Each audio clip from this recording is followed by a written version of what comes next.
Now we will look into the 16th question. Before we look into the 16th question, we will understand or we will study certain basic features of fundamental rights. You know what is fundamental rights? Fundamental right is the basic rights of any citizen.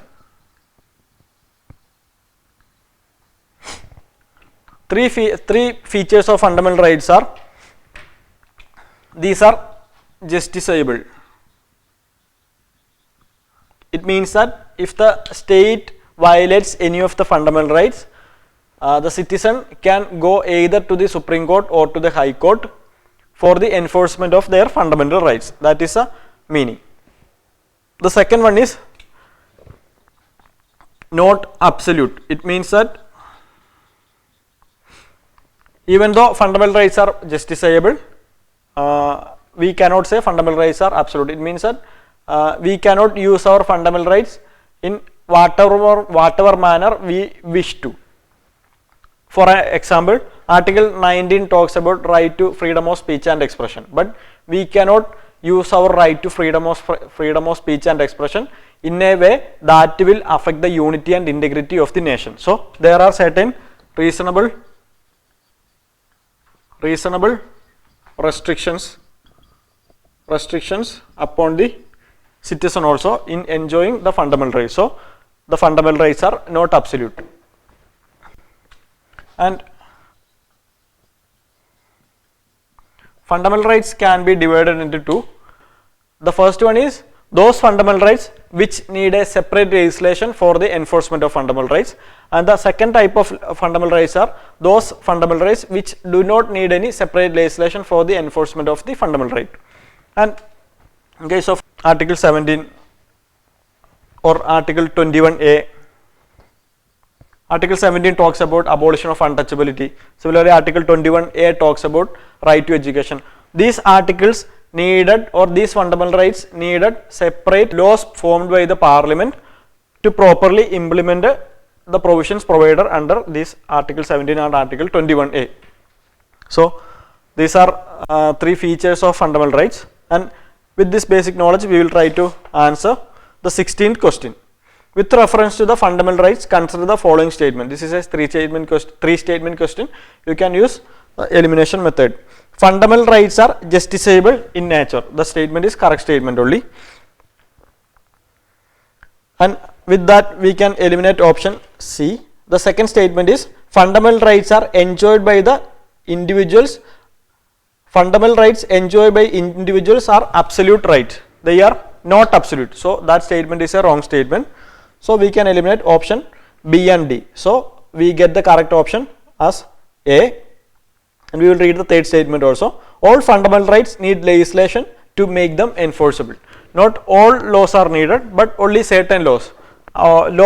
Fundamental rights like Article 14, 15, 16, etc. are enforceable by the provisions provided under these articles itself. They do not need any provisions, any extra provisions for the implementation or any extra legal measure to implement the provisions provided under this article, but certain articles needed. So not all the fundamental rights need legislation. So the third statement is also wrong.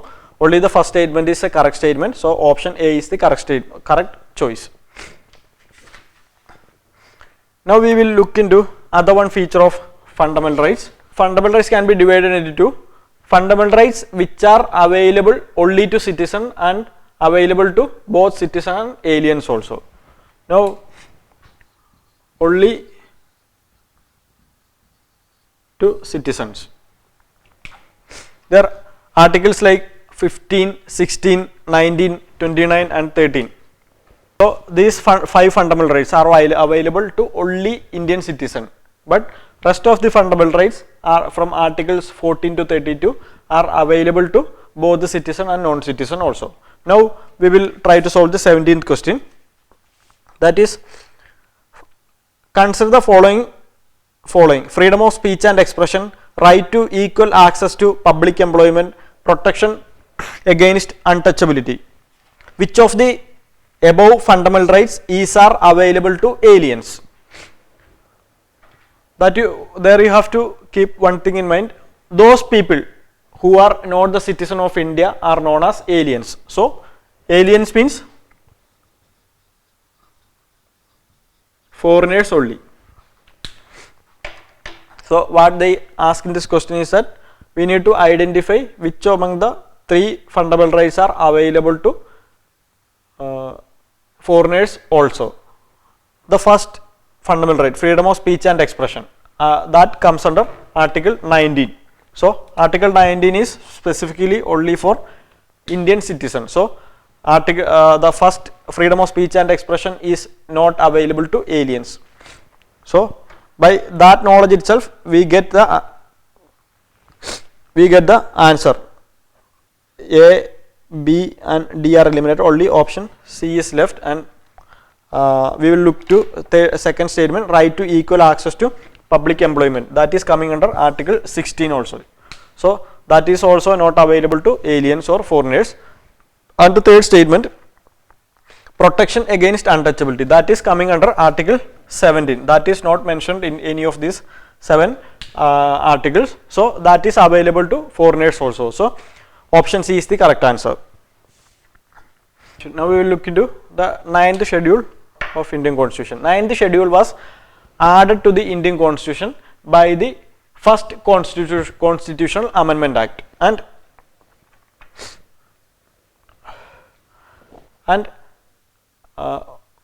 provisions provided under 9th schedule are open to judicial scrutiny to check whether these provisions violate the fundamental rights.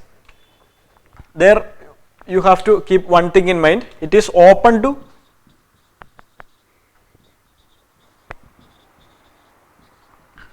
judicial scrutiny. So 9th schedule is open to judicial scrutiny, but not all laws provided under 9th schedule, only those laws added to the 9th schedule after 1973. Only those laws added to the 9th schedule, only those laws added after 1973 are open to judicial scrutiny. So not every laws provided under 9th schedule are open to judicial scrutiny, but only those laws which were added after 1973. Now try to solve the 18th question. With reference to the 9th schedule of the Constitution, consider the following statements. It was added to the Constitution by the First Amendment Act 1951. That is a correct statement only.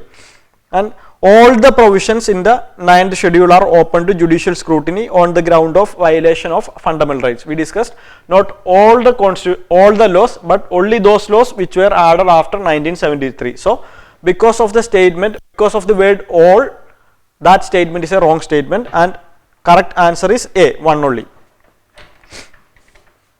Now the concept of basic structure.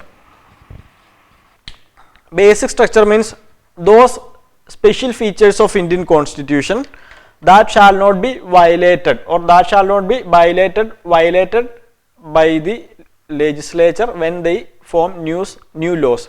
That is, we can, in simple terms, we can call them as a basic structure. And we know it is a basic structure is a judicial innovation. It is a basic, it is basic features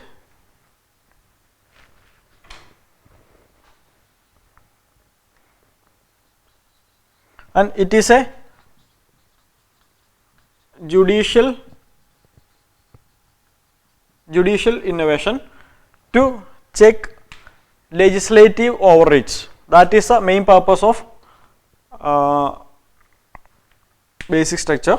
And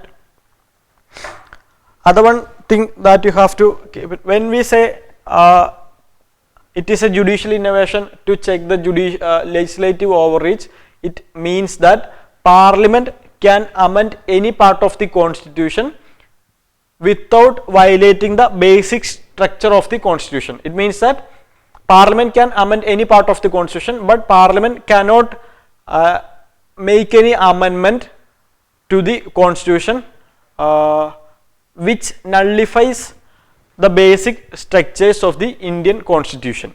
So that is a concept related with that. And neither the constitution nor the judiciary has defined what is a basic structure, and so it is not defined also. Now with that knowledge we will try to answer 19th question. With reference to the basic structure doctrine, consider the following statement. The Constitution of India does not explain the basic structure of the Constitution. We discussed Constitution of India, neither the Constitution nor the judiciary defines what is the basic structure of the Indian Constitution. The basic structure doctrine in India, so the first statement is a correct statement only. If the first statement is correct, that option B is not the correct answer. And the basic structure doctrine in India is a legislative innovation to check executive overreach. So it is not a legislative innovation, it is a judicial innovation, and that statement, we can say that statement is a wrong statement, and so first two statements are wrong. So option D is also eliminated. Now the third statement, every provision of the Constitution can be amended provided the basic structure of the Constitution remains the same. So that statement is a correct statement. Every part of the Constitution can be amended, but only one thing is that the basic structure of the Indian Constitution should remain the same. So Parliament cannot change the basic structure of the Indian Constitution. So the first statement and the third statements are correct statements only. So the correct answer is option C. Now look into the 20th question. We already discussed that neither the Constitution nor the judiciary has defined what is a basic structure, but judiciary gave certain examples of basic structures, like secular character of the Constitution is a basic structure of India. Similarly, rule of law is a basic structure of Indian Constitution, and freedom of dignity of the individual is a basic structure of Indian Constitution. Constitutional supremacy is a basic structure of Indian Constitution. Separation of power is a basic feature of the Indian Constitution. So Supreme Court has only given certain examples of basic structure, and one thing you have to keep in mind is that fundamental duties are not a basic structure of the Indian Constitution. And with that information we will try to solve the 20th question. Consider the following secular character of the Constitution, rule of law, freedom and dignity of the individual, and fundamental duties. Which among the above are included as part of the basic structure doctrine by the Supreme Court? There we already discussed fundamental rights are not part of the basic structure, but the first three, 1, 2 and 3, secular character of the Constitution, rule of law and freedom and dignity of the individual are part of the basic structure of the Indian Constitution. So option B is the correct answer. Now we will look into the concept of doctrine of eclipse. Article 13 is related with the doctrine of eclipse.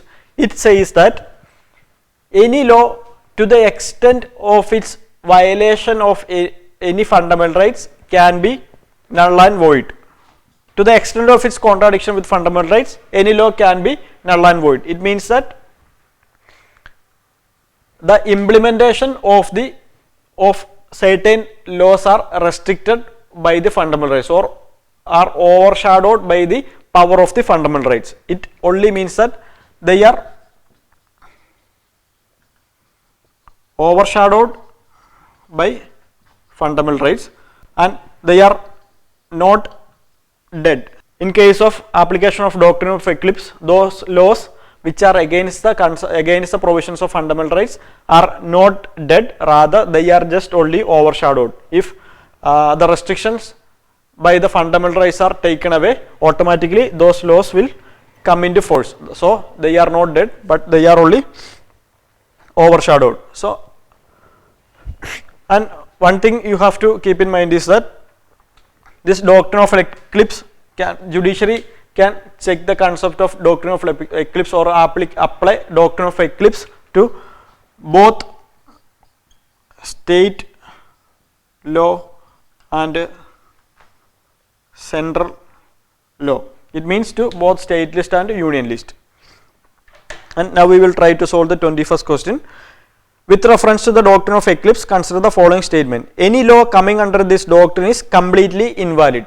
we discussed that it is not completely invalid, it is not dead, it is just overshadowed. Later, if a restriction is removed, it will automatically come into force. So the first statement is a wrong statement. So we can eliminate option A and option D.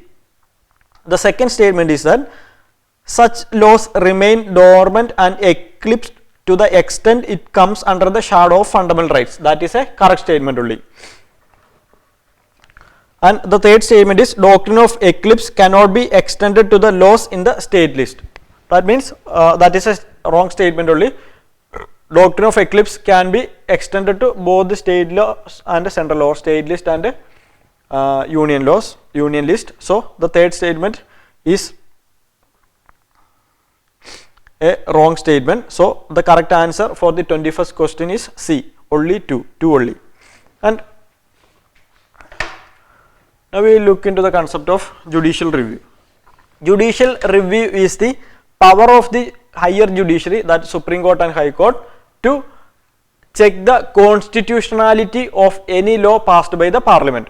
When we say the constitutionality of any law, it means that whether the provisions of the new law passed by the Parliament are in concurrence with the provisions of the Constitution. That is the concept of constitutionality of the law.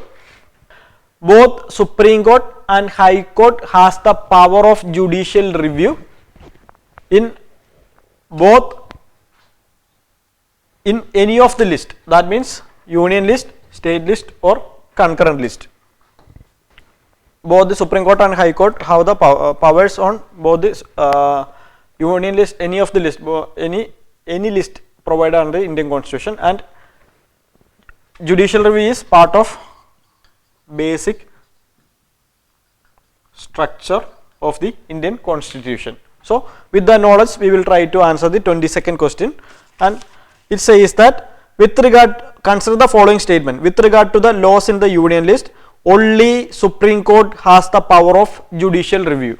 We told that in all list, union list, state list or concurrent list, both the Supreme Court and High Court has the power. That so that statement is wrong. It says that only the Supreme Court has power with the union list. So that statement is a wrong statement. The second statement is judicial review is part of the basic structure of the Constitution. The judicial review is part of the basic structure of the Indian Constitution. So the second statement is correct. So the correct answer is 2 only, B. Now we will look into one provision or some provisions of fundamental rights. Right to equality. Right to equality. So articles from 14 to 19 talks about right to equality in order to ensure, in order to function against arbitrariness and to promote natural justice. So this is the two purposes of inclusion of right to equality in the Indian Constitution. And one of the article 14 talks about equality before law. Equality before law. It means that every person should be equal in front of the law. At the same time, article 14 talks about equal protection of laws also. It means that equality provided under article 14 is not about absolute equality, but it is about the similarity of treatment only. That is the concept of equal protection of laws. It means that equals should be treated equally. That is the concept of article equal protection of laws. So article 14 talks not about the absolute equality, but about the similarity of treatment. The people who are similarly situated should be treated similarly. So that is the concept of article 14, that is specifically said under the equal protection of laws under the 14th article. And when we say that equal should be treated equally, this concept of positive discrimination is also part of equal protection of laws. Positive discrimination means certain special considerations are provided to certain sections of people. Usually they will be downtrodden sections of the people, sections of the society, to uplift them to the to uplift them also in the social life. So positive discrimination is provided under equal protection of laws or under Article 14. It is not so. Positive discrimination is not against the right to equality provided under Article 14.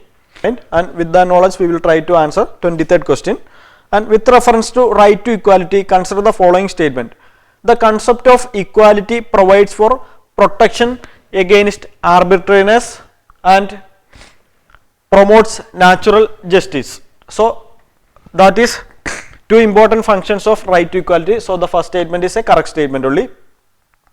So, we can eliminate option C. The second statement is Article 14 guarantees identical treatment to all citizens of India. We told that Article 14 is not talking about identical treatment, but it talks about similarity of treatment only. So, second statement is a wrong statement. And the third statement is, so if the second statement is wrong statement, option B is also a wrong choice. So, the third statement is the concept of positive discrimination violates the principle of equal protection of laws.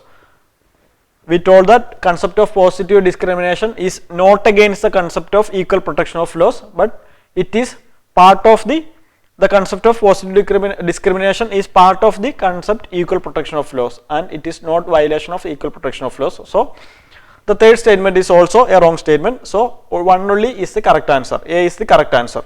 Now, we will look into three other fundamental rights. Article 25 of the Indian Constitution talks about the freedom of conscience, profess, practice and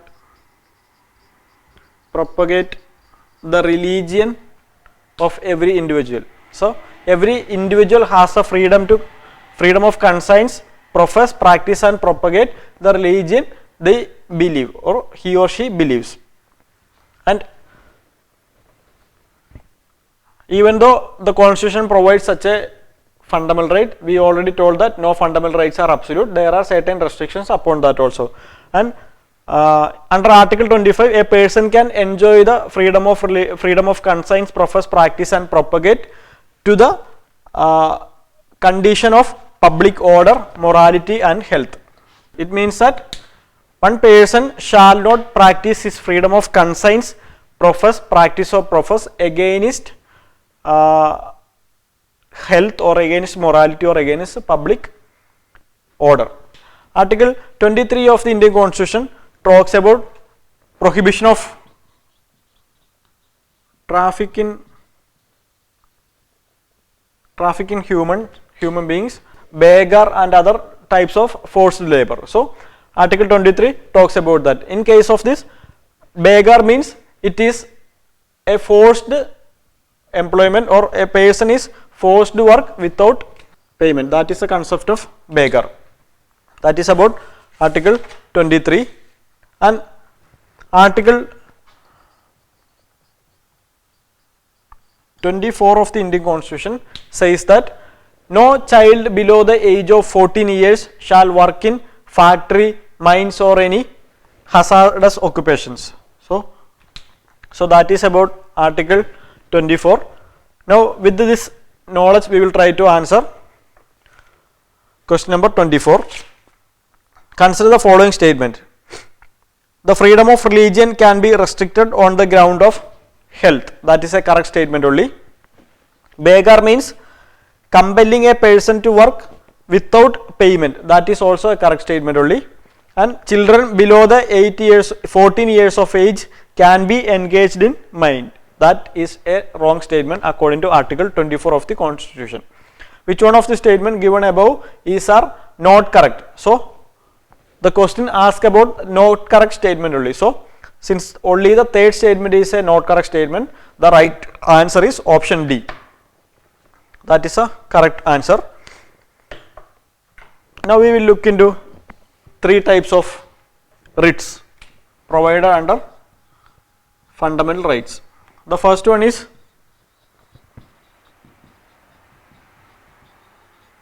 prohibition. A writ of prohibition means it is an order issued by the higher judiciary, that is Supreme Court and High Court, forbidding a lower judiciary from doing the functions in excess of its jurisdiction. Prohibition is applicable only to judicial authorities. And other one is certiorari. Certiorari is that if suppose a lower court gone above its jurisdiction and gave an order, then the Supreme Court or High Court can issue the writ of certiorari to squash that order. Squash the order which was passed by the lower judiciary going above its jurisdiction or allowed jurisdiction. Similarly, for other one more case, writ of certiorari can be passed if the order passed within the jurisdiction had certain error. In that case also, to quash that order, or higher judiciaries can give or can order the writ of certiorari. So that is the two types of writs. And third one type of writ is mandamus. Mandamus means the literary meaning of mandamus is to command. Here you have to keep in mind, in case of mandamus, it can be either against a public office or against a judiciary, that government organization or a judiciary. The writ of mandamus can be issued. And if a mandamus has been, if a public authority does his duties, then to command that person to do his duties properly, the higher judiciary can issue the writ of mandamus. So that is the concept of three writs, and now we will try to answer two questions. The 25th question, which one of the following statements are correct? Certiorari is a writ which is issued by a superior court against the order of an against the order of an inferior court, against the order of an inferior court, to squash the order. So that statement is a correct statement. Writ of prohibition is issued while deciding the legality of an ongoing procedure before the lower court, tribunal or authority. There, if the court goes above its jurisdiction, it is against the legality of, or it's against the legality of their power. So that second statement is also a correct statement.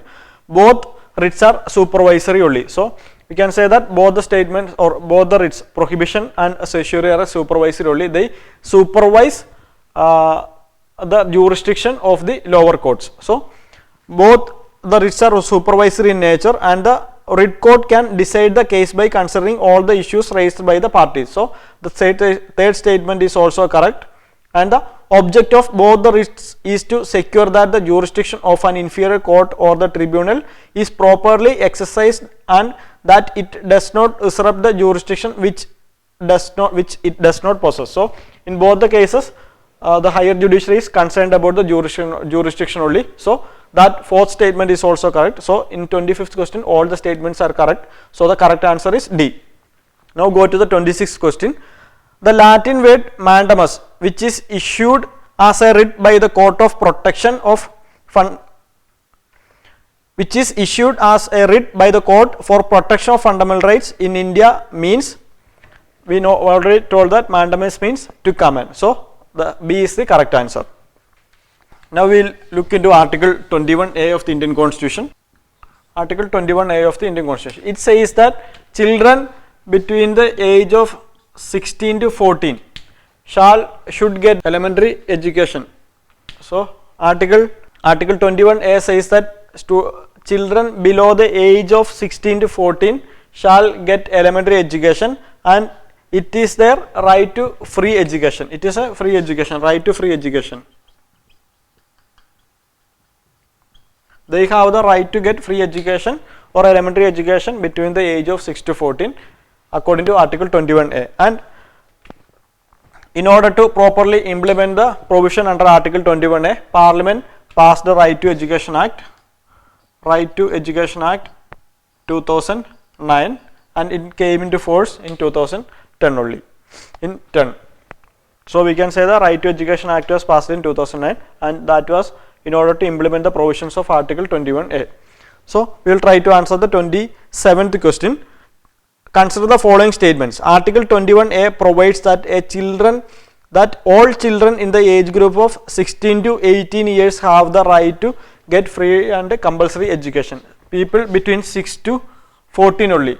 The statement says that 6 to 18. So because of that numerical mistake, that first statement is a wrong statement.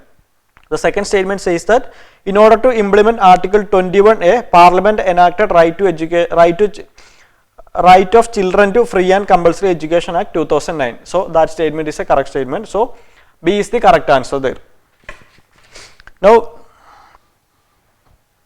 we will look into Article 22. It is Article 22 talks about protection against arrest and detention. Article 22 gives four types of right to a person who is arrested or detained. That means the first right is a person who is arrested has a right to know the grounds of his arrest, and the second one is right to consult and to be represented by a law practitioner. That is also a fundamental right of a person who was arrested and detained. And the third right is within 24 hours of the arrest, that person, that detainee should be presented before the judicial magistrate, and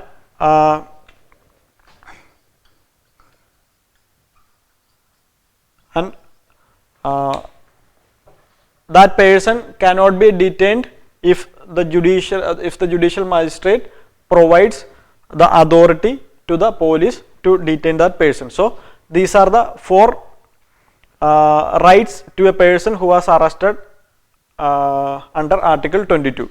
Now we will try to answer question number 28 with reference to, and one more thing that you have to keep in mind, that these rights under Article 22 are not available to enemy aliens and persons who are arrested under preventive detention. So these are two exceptions. Enemy aliens and persons who are arrested under preventive detention will not get these rights under Article 22. Now look to the 28th question. With reference to the fundamental rights guaranteed to arrested person by Article 21(1) and 22(2) of the Constitution, consider the following statements. No alien can access these rights. There it says that enemy aliens only. Aliens or foreigners can be divided into two, for friendly aliens and enemy aliens. But the powers or the benefits of Article 22 cannot be accessed by enemy aliens only, not all types of aliens. So that statement is a wrong statement. That means friendly aliens or friendly foreigners can access the rights provided under Article 22. So because of that, the first statement is a wrong statement. Persons arrested or detained under any law providing for preventive detention cannot have this right. So that statement is a correct statement only. And so second statement is correct. So the correct option is B, 2 only. Now we will look to Article 26 of the Indian Constitution. 26 of the Indian Constitution.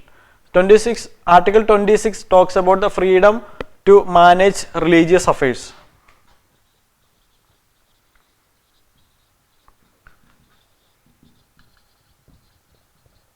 Manage religious affairs. And there also four types of powers are provided under Article 26 of the Constitution. The first one is establish and